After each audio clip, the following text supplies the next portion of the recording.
보통 이제 얘기를 하다 보면 지금은 좀 하락기지만 결국은 부동산은 우상향할 것이다. 이런 얘기들을 많이 하는데요. 굉장히 통념 중에 통념이죠. 여기에 대해서 우리 평가사님은 어떻게 생각하시나요? 기본적으로 이제 부동산이라는 것은 실물이기 때문에 물건의 가치가 올라가는 시간이 지나면서 오르는 것 이런 거에 대해서는 기본적인 전제는 맞다고 생각을 하시면 될 것 같아요. 예전에 뭐 짜장면 값이 뭐 500원 하던 게 네. 5,000원, 6,000원 하는 것처럼 아파트 가격도 뭐 이렇게 올라갈 수 있는 그런 여지가 있는 물건이기 때문에 그렇죠. 그런 부분은 있지만 무조건 우상향한다 이렇게 볼 수는 없는 거죠. 왜냐하면 기본적으로 어떤 소득 수준이나 경제 규모에 맞춰서 물가들이 형성이 되잖아요. 그러면 짜장면 값이 지금 우리가 수요할 수 있는 뭐 5,000원, 6,000원 뭐 이 정도의 수준이 받아들여질 수 있는 가격이라면 네. 아파트의 가격은 지금 뭐 강남권 같은 경우는 뭐 50억이 갈 거다, 뭐 40억이 갈 거다 이런 것들은 어떻게 보면 우리 경제 규모나 어떤 소득 수준에 비추어 봤을 때는 굉장히 조금 고평가되어 있는 상황이다 보니까 네. 이게 무조건적인 우상향을 말할 수는 없다는 거죠. 결국은 모든 어떤 가격은 그 사회에서 수요될 수 있는 가격 수준으로 갈 수밖에 없어요. 원가가 완전히 초과되지 않는 이상에는. 네. 그러다 보니까 이 지금 어떤 소득과의 괴리 그리고 이 괴리의 이면에는 부채를 이용해서 부풀려져 있는 부분이 있기 때문에 이런 부분들이 정상적인 균형 상태로 가고 나야 다시 이제 전반적인 경제 규모의 커짐과 이런 소득의 증가 이런 것들을 반영해서 다시 이제 올라갈 수 있는 여지가 있는 건데 이게 지금 뭐 대부분의 사람들이 생각하기에 어떻게 보면 폭등의 시기를 꽤나 오래 겪었기 때문에 네. 이 시기가에서 이제 일부 조정이 좀 이루어진 사실은 시작 단계에 불과하거든요. 그런데도 불구하고 조금 떨어졌으니까 조금 더 시간이 지나면 다시 더 올라가서 예전의 고점을 회복하고 그거보다 더 올라갈 수 있을 거다라는 이런 믿음을 갖고 계신 것 같아요. 근데 네. 이 기간이 어떤 조정되는 기간을 충분히 거치지 않으면 사실은 다시 오기 좀 어려울 수 있는 그런 상황이기 때문에 무조건 우상향한다고 말하기는 어려울 것 같습니다. 네.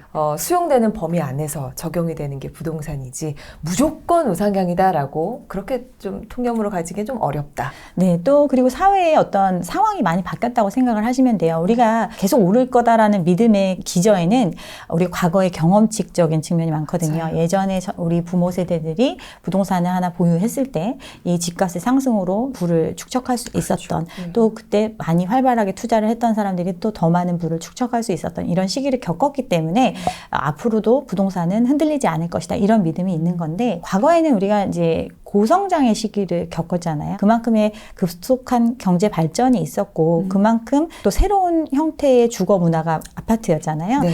요즘의 시기는 이제 저성장의 시기고 맞아요. 선진국에 들어선 입장이다 보니까 더 이상 막 엄청난 성장률을 보이면서 이렇게 상승할 수 있는 그런 분위기는 아니거든요. 네. 또 과거에는 인구가 그리고 계속해서 증가하는 구조를 가져왔다면 요즘은 인구의 자연 감소 시대에 접어들었거든요. 이 얘기는 결국 집이라는 그 상품의 특성을 생각을 해보면 누군가 살아주지 않으면 의미가 없는 상품이 바로 집이에요. 근데 이 집을 절대적으로 채워줄 수 있는 수요 자체가 급감하고 있는 그런 시점에 우리는 들어가고 있다. 네. 그러면 과거에 우리가 고점을 경험했을 때 이 시점이 뭐 정상적으로 자연스럽게 가격이 올라온 상황이라면 또 얘기가 다르겠지만 코로나라는 초유의 상황을 겪으면서 네. 미래 수요, 즉 아직 준비되지 않은 수요까지 전부 다 시장에 들어와 줌으로써 형성된 가격 그리고 그 이면에 짧은 기간에 가계부채가 이제 한계 상황에 올 정도로 많이 늘어난 이렇게 해서 찍었던 가격이기 때문에 그걸 이제 다시 회복하고 또 상향하는 과정으로 갈 것인가에 대해서는 조금 비판적으로 볼 필요가 있다고 생각합니다. 그렇군요. 그러면 또 하나의 통념을 똘똘한 한 채는 다를 것이다. 그 똘똘한 한 채, 여기에 대해서도 그러면 조금 부정적인 의견이실까요? 그러니까 똘똘한 한 채의 의미는 예. 이제 부동산은 아까 말씀드렸다시피 물건이라고 말씀을 드렸잖아요. 실물이란 말이에요. 그럼 이 실물을 가지고 있는 이유가 우리가 거주를 하기 위한 목적도 있겠지만 이게 어떤 자산 가치의 상승을 통해서 나중에 환가시켜서 현금으로 내가 사용할 수 있는 그런 가치를 충분히 투자 가치가 있다라고 믿음 맞아요. 이런 게 있는 건데 똘똘한 한 채는 결국은 시장에서 다시 환가될 가능성이 높은 물건을 의미한다고 보시면 돼요. 그러니까 수요가 어떠한 상황이 되더라도 수요가 뒷받침이 돼서 내가 이 집을 다시 현금으로 유동화하려고 할 때 충분히 그게 전환이 가능한 물건. 그렇죠. 그러려면 항상 꾸준한 수요가 있는 물건, 이런 물건에 투자를 해야 된다. 그래서 이제 똘똘한 한 채의 개념이 나왔다고 볼 수 있는데, 똘똘한 한 채가 굉장히 상대적이에요. 과거에는 강남의 집이 이제 많지 않았던 시기, 많지 않았다는 게 재건축이나 이런 것들이 활발하게 벌어지지 않았던 시기에는 새로 개발된 지역이 소수에 불과하잖아요. 그렇죠. 그러니까 이제 그런 곳에 여력이 있는 분들이 많이 들어가고 가격도 많이 상승을 하고 이런 경험이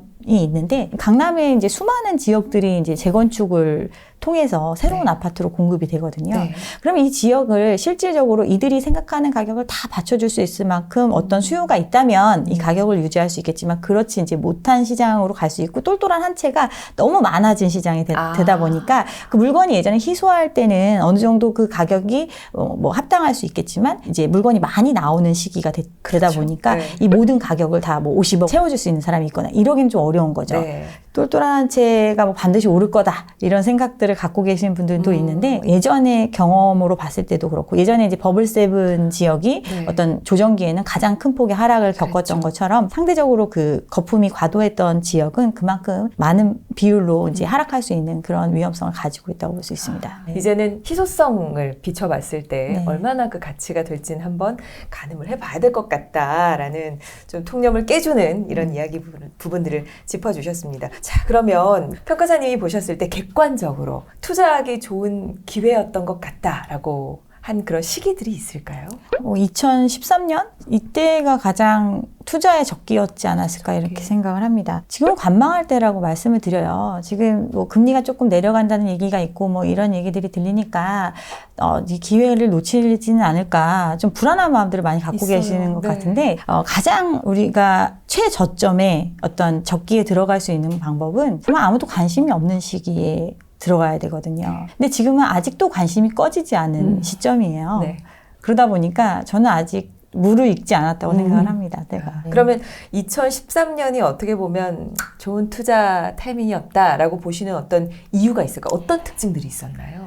일단은 거래가 거의 없어지는 시장이 됐었고, 정책을 모든 걸 이제 풀어주는 정책을 했거든요. 뭐 양도세까지 뭐 면제해주고 뭐 이런 정도로 살아 이렇게 막 환경을 만들어 주는데도 수요가 살아나지 않아요. 이 얘기는 그만큼 돈이 있고 현금을 갖고 있었던 사람들은 좋은 기회를, 그리고 상대적으로 저평가된 물건을 찾아낼 수 있었던 시기였던 거죠. 근데 이제 지금 같은 경우는 우리가 이제 아파트도 약간 이제 급을 나눈다고 하면, 그러니까 내가 원하는 거 다른 사람들한테도 기준이 된다고 생각을 하시면 돼요.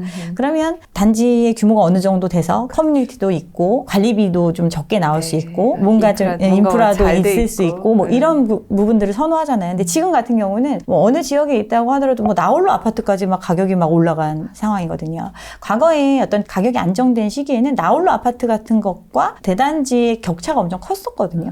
그리고 나홀로 아파트 같은 경우는 가격에 변동이 없었어요. 이런 시기에 어떤 투자를 섣불리 결정할 필요가 있나, 좀 그런 생각이 드네요. 지금 정확하게 얘기해 주신 게 거래량 급감과 정책 완화는 어떻게 보면 지금과 좀 비슷한 것 같은 느낌이 들거든요. 네. 근데 결정적인 차이는 금액 자체가 훨씬 더 지금은 고평가돼 있다라는 걸로 볼 수 있겠네요. 그리고 그 당시에는 이 전세가와 매매가의 격차가 적었어요. 그 얘기는 이 사용 가치와 나중에 어떤 투자 가치, 이 집을 나중에 처분했을 때 얻을 수 있는 기대 이익을 고려한 이 매매 가격의 차이가 거의 없었다. 미래의 가격 상승에 대한 기대치가 굉장히 낮았던 시기. 강남권도 뭐 80% 이상의 전세가율을 보였던 이런 시기 같은 경우가 정상적인 안정된 시장이라고 볼 수 있는 거죠. 네. 근데 지금 같은 경우는 뭐 60%, 뭐 70%도 안 되잖아요. 예, 지역별로 좀 차이가 있지만 이런 상황이라는 거는 아직도 이 가격 상승에 대한 기대가 엄청나게 반영된 가격으로 일단은 지금 형성되어 있다라는 걸 뜻하거든요. 그래서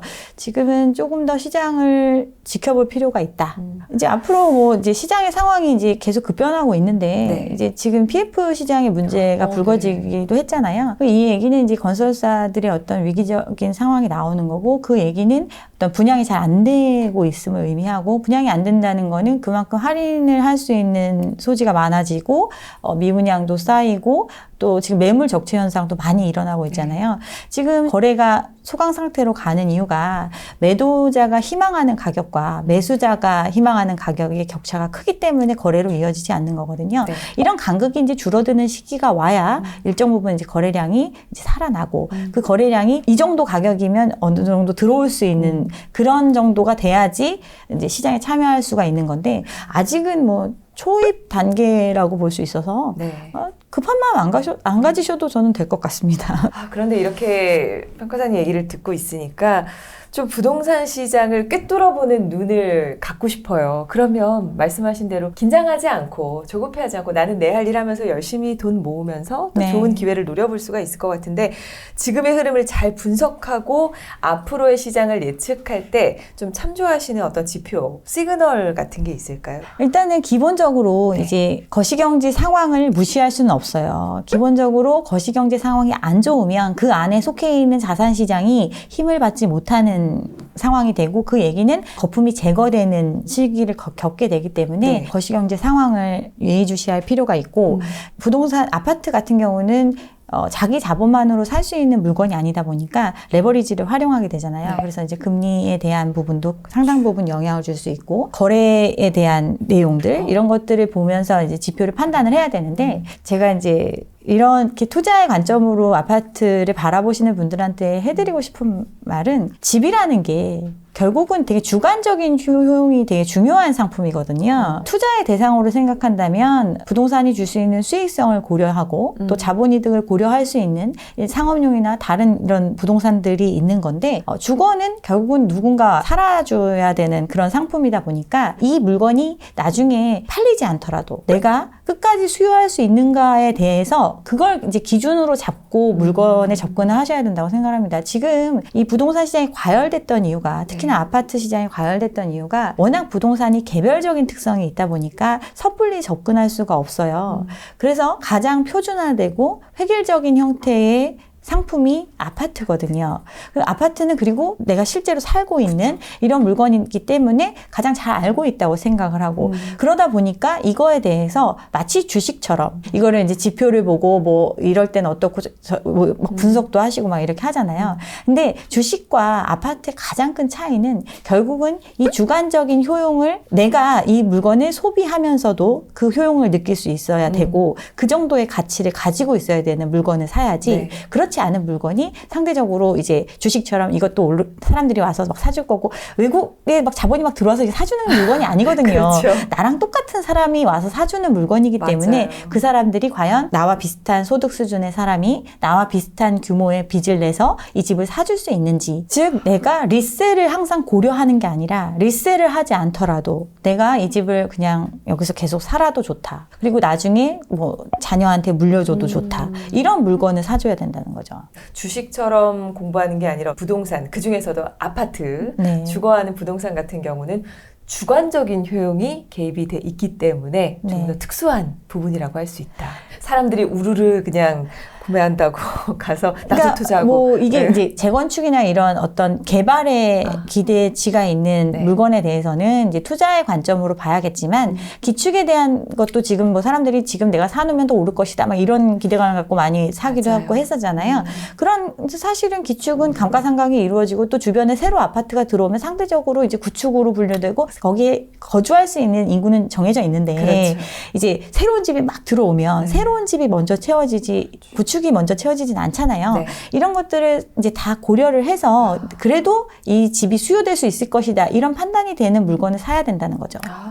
그러네요. 어떻게 보면 지금 짚어주신 지표들이 뭐 거시경제도 어느 정도 예의주시해야 되고 금리 상황, 거래량 이런 것들을 총망라해서 보되 정말 살고 싶은 집인가 혹은 내가 이거 리셀하지 않아도 괜찮을 정도의 가치가 있는가. 그렇죠. 이걸 계속 좀 고민을 하면서 앞으로 우리가 아파트를 볼 때 조금 더 다른 눈을 좀 가질 수 있지 않을까라는 생각이 들었어요. 투자 투자자분들도 많이 만나보셨잖아요. 근데 실제로 그런 분들은 부동산 시장을 가늠할 때 좀 주로 어떤 것들을 많이 보시나요? 대부분 이제 자기 실거주 목적의 집을 이제 구매를 하시고, 그 다음에 이제 나중에 자식한테 증여를 할 수 있는 물건, 또는 이제 이 아파트가 개발을 통해서 이제 새로운 아파트가 될 것이다라는 이런 장기적인 관점에서 한두 채 정도 매입을 하고, 나머지는 이제 또 수익을 벌어다 줄 수 있는 부동산, 이런 부분들에 대해서 투자를 많이 생각을 하시는데, 네. 이 얘기는 집을 통한 어떤 이익보다는 이제 집은 기본적으로 내가 소비하는 것에 대한 개념이 있는 거죠. 그리고 이제 투자적인 측면에서 보는 거는 장기적으로 내가 이 물건을 끌고 가더라도 나한테 타격이 없을 정도의 규모를 짊어지는 거죠. 좀 더 부동산 투자에 대해서 좀 장기적인 관점을 가지고 접근하지, 이게 뭐 2년 후에, 4년 후에 이런 관점이 아니네요. 제가 이제 주식과 달리 봐야 된다는 게 이런 거거든요. 부동산이라는 거는 굉장히 무거운 자산이에요. 그리고 어떤 세금 문제도 있고 여러 가지 측면에 따라서 어떤 수익률의 차이가 있을 수 있기 때문에 보유하는 기간이 상당 부분 더 길어질 수 있는 물건이거든요. 근데 시장이 잠깐 뜨거웠을 때 내가 지금 이 고점에 매입을 해도 충분한 이익을 볼 것이다, 이런 판단으로 사실은 영혼까지 끌어모아서 많이 뛰어든 시장이었잖아요. 네. 근데 그렇게 짧은 기간에 보기에는 좀 어려운 상품이다 이거죠. 지금처럼 어떻게 보면 우리가 이렇게 가격이 갑자기 조정이 되고 또 사람들이 심리가 이렇게 얼어붙는 시점을 예상을 했었나요? 많은 분들이 이런 현실이 있기 때문에 제가 그렇게 될 수도 있다라고 이야기를 해도 좀 이제 하락론자, 폭망론자 뭐 이런 얘기 하면서 그런 얘기를 안 들으셨는데 네. 불과 분위기가 몇 개월 사이에 1년 사이에 확 바뀐 거예요. 네. 근데 그렇다고 해서 내가 예전에는